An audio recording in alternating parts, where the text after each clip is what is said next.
যখন তুমি নিজের রক্তের মানুষের দ্বারা কষ্ট পাবে, তখন তুমি একবার নবী ইউসুফ আলাইহিস সালামের কথা মনে করো। তিনি কিভাবে নিজের ভাইয়ের দ্বারা প্রতারিত হয়েছিল।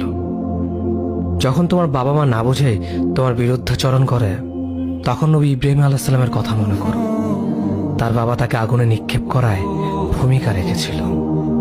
যখন তুমি সমস্যা থেকে পরিত্রাণের জন্য কোনো পথ পাবে না, তখন ইউনুস আলাইহিস সালামের কথা ভেবো। তিনি কতটা সময় তিমি মাছের পেটে আটকা পড়েছিল। যখন তোমার নামে কেউ মিথ্যা অপবাদ ছড়িয়ে দেবে, তখন মা আয়েশা রাদিয়াল্লাহু আনহার কথা মনে করো। তার নামে পুরো শহর জুড়ে কুৎসা রচনা করা হয়েছিল। যখন তুমি অসুস্থ ব্যথার যন্ত্রণায় কাতরাতে থাকো, তখন নবী আইয়ুব আলাইহিস সালামের কথা ভেবো। তিনি ভয়ঙ্কর এক ভাইরাসজনিত রোগে আক্রান্ত হয়ে তোমার থেকে বেশি কষ্ট পেয়েছিল। যখন তুমি দিনের কোনো বিধান নীতিতে যুক্তি খুঁজে পাও না, তখন নবী নূহ আলাইহিস সালামের কথা ভেবো। তিনি কোনো প্রশ্ন ছাড়াই মরুভূমিতে নৌকা তৈরি করেছিল।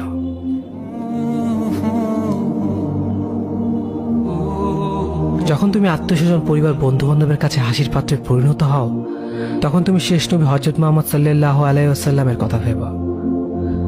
রাসূল সাল্লাল্লাহু আলাইহি ওয়াসাল্লাম বলেছিলেন, সবচেয়ে বড় পরীক্ষা দিয়ে সব থেকে বড় পুরস্কার আসে।